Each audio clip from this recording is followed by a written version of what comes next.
My name is Danielle Phillips. I'm a senior here at UD. I'm an English major. The poem I'm going to be reading is One Art by Elizabeth Bishop. I chose this poem because I write poetry myself, and in this poem she does things that I find very difficult to do. She has a very strict form that she manages to make sound easy and conversational, and that's really hard for me, so I'm really impressed when someone else can do it. So this is One Art by Elizabeth Bishop. The art of losing isn't hard to master. So many things seem filled with the intent to be lost that their loss is no disaster. Lose something every day.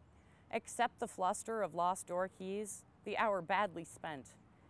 The art of losing isn't hard to master. Then practice losing farther, losing faster. Places and names and where it was you meant to travel. None of these will bring disaster. I lost my mother's watch. And look, my last or next to last of 3 love houses went. The art of losing isn't hard to master. I lost 2 cities, lovely ones, and vaster, some realms I own, 2 rivers, a continent. I missed them, but it wasn't a disaster. Even losing you, the joking voice, a gesture I love, I shan't have lied. It's evident the art of losing's not too hard to master, though it may look like, write it, like disaster. Hi, my name is Travis Zajac, and I am a teaching specialist faculty member in the Corps. I'm also an assistant football coach here at UD, and I chose the poem Crossings by Lee Weber. I chose Crossings simply because a good friend of mine, his mother, sent it to me after my father passed away. And shortly thereafter, I lost my first job. And so this poem really speaks to me. I came to the swift raging river, and the roar held the echo of fear.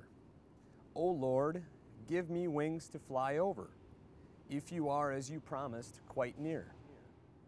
But he said, trust the grace I am giving, all pervasive, sufficient for you. Take my hand, we will face this together. But my plan is not over, but through. Hello, my name is Emmett Glassbrenner. I'm a senior this year in criminal justice and sociology major and ROTC program. My poem is Madeline. I wrote for my senior seminar class, sociology. And there it goes. Motherland, motherland of rebels who move like ghosts with their guns swinging their machete, glistening with red from the blood of our mothers and fathers. Motherland of the rope jumpers, jumping rope with bare black feet, stamping to the rhythm of children's game.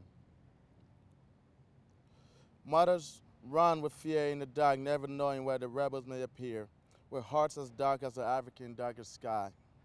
Motherland of storyteller, moaning and recounting the glory days of peace. That has been something of a dream for all parents.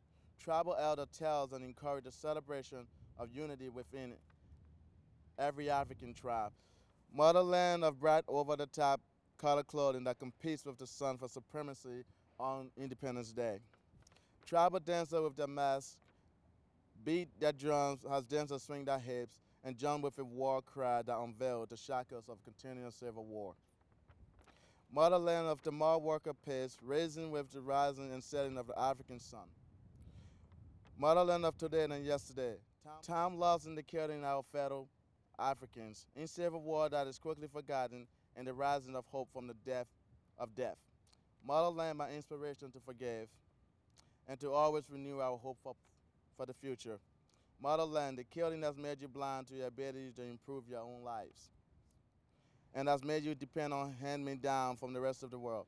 Stop asking for help, but happily receive education to empower all. Guns of the 12-year Civil War may shatter steel, but they cannot dent the steel of African resolve. Motherland, my home. Hi, I'm Marianne Neffel. I'm the university librarian, and I'll be reading a poem by Adam Zagajewski called Try to Praise the Mutilated World. I first came upon this poem right after September 11th when it was republished in The New Yorker. Try to praise the mutilated world. Try to praise the mutilated world. Remember June's long days and wild strawberries, drops of wine, the dew, the nettles that methodically overgrow the abandoned homesteads of exiles. You must praise the mutilated world. You watched the stylish yachts and ships. One of them had a long trip ahead of it, while salty oblivion awaited others. You've seen the refugees heading nowhere. You've heard the executioners sing joyfully. You should praise the mutilated world. Remember the moments when we were together in a white room and the curtains fluttered. Return in thought to the concert where music flared. You gathered acorns in the park in autumn, and leaves eddied over the earth's scars. Praise the mutilated world. And the gray feather a thrush lost, and the gentle light that strays and vanishes and returns. Hi, I'm Joanne Schrader. I work in the campus post office and print room, and I've chosen an Irish poem because of my heritage, and here it is. Always remember to forget the things that made you sad, but never forget to remember the things that made you glad. Always remember to forget the friends that proved untrue, but never forget to remember those that have stuck by you. Always remember to forget the troubles that passed away, but never forget to remember the blessings that come each day.